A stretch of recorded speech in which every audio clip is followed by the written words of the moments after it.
आज हम जनपद उद्वंस पढ़ रहे हैं। तो जनपद उद्वंस का जो हमारा वर्णन है वो चरक विमान 3 में दिया हुआ है, जिसकी श्रेष्ठ औषध जो होती है वो पंचकर्म होती है। ठीक है, क्या लिखा है यहाँ पे? यह बताया गया है कि प्राणियों में रोग उत्पत्ति 2 कारणों से होती है। द्विविध हेतुर्व्याधि जनकः प्राणिनाम भवति, साधारण और असाधारण। जो प्राणी है उसमें रोग उत्पत्ति 2 कारण से होती है, एक साधारण और एक असाधारण। साधारण हेतु हो गया, एक असाधारण। असाधारण हेतु में क्या होता है हमारा? तत्र असाधारणानां प्रतिपुरुषम नियतम वातादिजनकम आहाराद्य अभिध्याय, मतलब अहित आहार विहार सेवन से वात आदि दोष दूषित होते हैं। दूषित हुए दोष अनेक प्रकार की व्याधियाँ उत्पन्न करते हैं। उत्पन्न हुई व्याधियों का प्रभाव प्रत्येक व्यक्ति में भिन्न भिन्न होता है। प्रभाव भिन्नता व्यक्ति के वय, बल, प्रकृति, देश आदि पर निर्भर होती है। जिन व्यक्तियों में बल उत्कृष्ट होता है, श्रेष्ठ प्रकृति के हों, उस व्यक्ति में व्याधियों का प्रभाव अवर होता है। इस तरह बल, वय, प्रकृति, देश आदि को असाधारण हेतु माना गया है। ठीक है, तो जो बल, वय और प्रकृति है वो क्या है हमारा? असाधारण हेतु। और साधारण हेतु क्या है हमारा? बहुजन असाधारणानां वात जल देश काल रूपम साधारण रोग कारणम अभिधातुम जनपद उद्वंसानि अभिधीयते। बहुजनों में एक ही समय में व्याधियों को उत्पन्न करने वाले के कारण, बहुजन मतलब बहुत सारे लोगों में एक ही समय में व्याधियों को उत्पन्न करने के कारण को साधारण हेतु कहा गया है, क्योंकि वो क्या कर रही है? टोटल एक पॉपुलेशन में एक साथ ही उत्पन्न हो रही है। तो वायु, जल, देश, काल, यह भाव सभी पुरुषों के लिए साधारण है। इन सभी भावों के अहित से पुरुष समूह में उत्पन्न होने वाली व्याधियों को जनपद उद्वंस कहा गया है। ठीक है, क्या है? ये सभी के लिए साधारण है, मतलब वायु, जल, देश, काल सबके लिए होता है।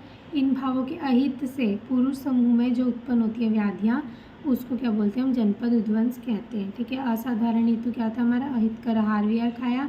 असामान्य भाव थे, जैसे देह बल, साथ में सत्व वगैरह अलग अवस्था में थे। तो वात आदि दोषजन्य व्याधियाँ जो हर मनुष्य में भिन्न भिन्न होती हैं। लेकिन साधारण हेतु में क्या हुआ? नक्षत्र, ग्रहण, चंद्र, सूर्य, वायु, अग्नि एवं दिनों का अस्वाभाविक रूप, सामान्य भाव हुए। सामान्य मतलब ये सब सेम उसमें हो रहा है ना, मतलब सभी के लिए ये सेम चीज़ है।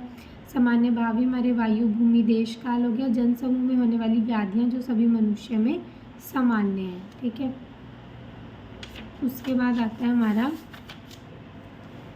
परिभाषा क्या है? जनपद उद्वंस, यह शब्द जनपद और उद्वंस से बना है। जनपद मतलब जनसमूह, उद्वंस होता है नाश, मतलब जनसमूह का नाश होना।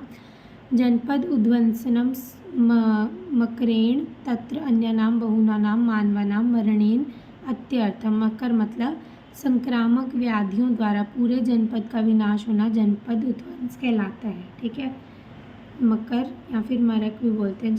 संक्रामक व्याधियों द्वारा पूरे जनपद का विनाश होना जनपद उद्वंस कहलाता है। इसके पूर्व रूप क्या है? नक्षत्र, ग्रहण, चंद्र, सूर्य, अनिल अनलानां दिशां च प्रकृति भूतानां ऋतु वैकारिका भावः, मतलब नक्षत्र, ग्रह, समुदाय, चंद्रमा, सूर्य, वायु, अग्नि और दिशाओं का अस्वाभाविक रूप में स्थित होने से भूमि रस रहित हो जाती है। तो इसका क्या हो गया? पूर्व रूप। इससे औषधि द्रव्य जो भूमि में पाए जाते हैं वे रस, वीर्य, विपाक और प्रभाव से रहित हो जाते हैं। ठीक है, इसलिए इस द्रव्यों के दूषित होने से पहले ही द्रव्यों का संग्रह कर लेना चाहिए। ठीक है, तो क्या लिखा है? अचरिदातो भूर अपि च न यथाव रस, वीर्य, विपाक, प्रभाव औषधिनां प्रतिविधास्यति तद्वियोगाच्च आतंक पर्यात नियता, मतलब इसलिए इसको हमने पहले ही द्रव्यों का, औषधियों का संग्रहण क्यों कर लेना, क्योंकि रस, वीर्य, विपाक, प्रभाव रहित हो जाती है हमारी औषधियाँ। अब आता है विकृत वायु के लक्षण। लिखा है यथा ऋतु, मतलब वायु जो ऋतु में विपरीत चलती है। ठीक है, फिर लिखा है विषम हो गया अति स्तिमित, मतलब अत्यंत निश्चल या स्थिर वायु हो जाती है। अति चल या ज़्यादा चलने लग जाती है। अति परुष मतलब अति कठोर हो जाती है। शीत हो जाती है। उष्ण हो जाती है। अति रुक्ष हो जाएगी। अति रुक्षम इत्य अभिषंधि हो जाएगी। ठीक है, अत्यंत अभिषंधि होगी। फिर लिखा है भैरा शवम अति प्रति अत्यंत भय उत्पादक हो जाएगी। ठीक है, आवाज़ करने वाली, अत्यंत भैरावार वो हो जाएगी। उसके बाद लिखा है परस्पर एक दूसरे से टकराती हुई, तो हत परस्परम मतलब एक दूसरे से टकराएगी। फिर लिखा है अत्यंत चक्कर मारती हुई, तो मतलब अति कुंडलिनी हो जाएगी। फिर लिखा है अति असात्म्य गंध वाली, मतलब अच्छी उसकी गंध नहीं आएगी। वाष्प सिक्ता पांशु धूम उपहातानी, मतलब बालू सिक्ता धूली वगैरह से विकृत हुई वायु। तो ये हमारे हो गए विकृत वायु के लक्षण। सुश्रुत में क्या दिया हुआ है, जैसे ग्रीष्म ऋतु में कैसी वायु चलती है हमारी, नैऋत्य कोण वाली, ठीक है। तो ग्रीष्म में कैसे नैऋत्य, र आ रहा है, इसमें भी र आ रहा है, ठीक है। प्रावृत में पश्चिम दिशा की चलती है, प से प्रावृत, प से पश्चिम। वसंत में दक्षिण की, तो बस दक्ष बनना है, इसको हम ऐसे याद रखते हैं। और हेमंत उत्तर देता है, तो हेमंत ऋतु में उत्तर दिशा की वायु होती है। कब है ना, ये विकृत वायु का लक्षण हो गया। उसके बाद आता है हमारा विकृत जल के लक्षण। उदकम तु खल अत्य अर्थम विकृत गंध वर्ण रस स्पर्श, मतलब जिसका विकृत गंध वर्ण रस स्पर्श और चूँकि ऐसा हो जाएगा क्लेद बहुलम, उसमें क्या हो जाएगा, बहुत ज़्यादा क्लेद होगा। उपक्रांत जल चर विहंग जो होंगे, मतलब प्राणी या पक्षी जो होंगे वो उसको त्याग देंगे। चर विहंग उपक्षीणम जलस्य प्रीतिम करम अपगत गुणम विद्यात, ठीक है। जल का शुष्क होकर जलाशय में अल्प प्रमाण का हो जाएगा, ठीक है, और स्वाद रहित हो जाएगा, अप्रीतिकर हो जाएगा जो जल है, इससे दूषित जल नष्ट गुण वाला माना गया। फिर आता है हमारा विकृत देश। विकृत देश के क्या क्या लक्षण हैं, देश का स्वाभाविक वर्ण गंध रस एवं स्पर्श विकृत हो गया हो, अधिक क्लेद युक्त हो गया है जो देश, ठीक है। सरी सर्प व्याल मशक शलभ मक्षिका मूषक अल्लुक शमशान आदि शकुनी गीध सियार आदि जंतुओं से व्याप्त तृण गुल्म एवं लताएं अत्यधिक उगाई हों, अनेक प्रकार के पशु पक्षी समूह बेचैनी व दुखी होकर स्थान त्याग कर रहे हों, जिस क्षेत्र में धर्म सत्य लज्जा आचार व शील त्याग दिए गए हों, उल्कापात विद्युत गिरना भूकंप आदि कारण से भूमि भयानक हो गई हो, ठीक है। फिर आता है हमारा विकृत काल के लक्षण। कालम तु खलु यथा ऋतु लिंगम विपरीत लिंगम अतिलिंगम हीन लिंगम च अहितम व्यवसित, मतलब ऋतु के स्वाभाविक लक्षणों से विपरीत लक्षण वाले, मतलब अधिक या हीन लक्षणों वाले काल को अहित या फिर विकृत काल माना जाता है। फिर आता है हमारा जनपद उद्वंस का कारण क्या होता है।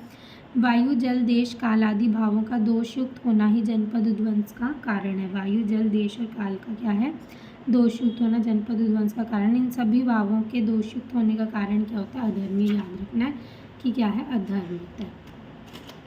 उसके बाद होता है जनपद उद्वंस की संप्राप्ति पे आते हैं।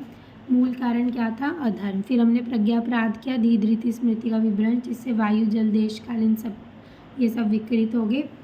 इन सब से वायु दूषित हुई, जल दूषित हुआ, देश दूषित हुआ, काल दूषित हुआ, जिससे जनसमूह में व्याधियाँ या फिर मरण उत्पन्न हुआ। इसमें हम करते क्या है, रसायन द्रव्यों का सेवन प्लस आचार, जनपद उद्वंस पूर्व संग्रहित औषधियों का प्रयोग, सद्वृत्त का पालन, आचार रसायन का पालन और धर्म चिंतन आदि हम इसमें यूज़ करते हैं, ठीक है। उसके बाद आते हैं हमारे संक्रामक रोग।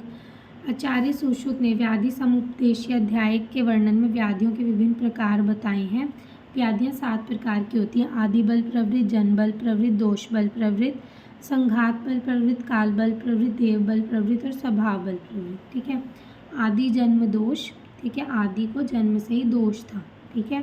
फिर हमने क्या याद रखना है, संघात और काल SK याद रखना है और देव का स्वभाव याद रखना है, ठीक है। तो आदि को जन्म से दोष था, तो आदि बल प्रवृत्त और जन बल प्रवृत्त, दोष बल प्रवृत्त, संघात और काल हो गया हमारा देव बल प्रवृत्त और स्वभाव बल प्रवृत्त। फिर जो हमारा देव बल प्रवृत्त होता है उसके आगे 2 टाइप होते हैं, विद्युत अश्निकृता और पिशाचकृता, ठीक है। देव के ऊपर बिजली गिर गई और पिशाच आ गए, ठीक है। फिर पुनः देव बल प्रवृत्त 2 टाइप का होता है, संसर्गज और आकस्मिक, मतलब SA याद रखते हैं।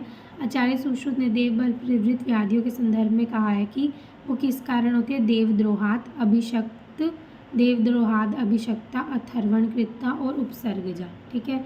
उपसर्गज व्याधियाँ जो होती हैं वो कौन कौन सी है, ज्वर आदि रोग पीड़ितम जन संपर्क भवती, ठीक है। और संसर्गज मतलब होती है कंटेजियस। संसर्गज यह जो व्याधियाँ देवद्रोह से उत्पन्न हो संसर्गज कहलाती हैं, ठीक है। देवद्रोह अभिषक्ता का अर्थ होता है, संसर्गज एवं उपसर्गज दोनों एक जैसे अर्थ लगते हैं।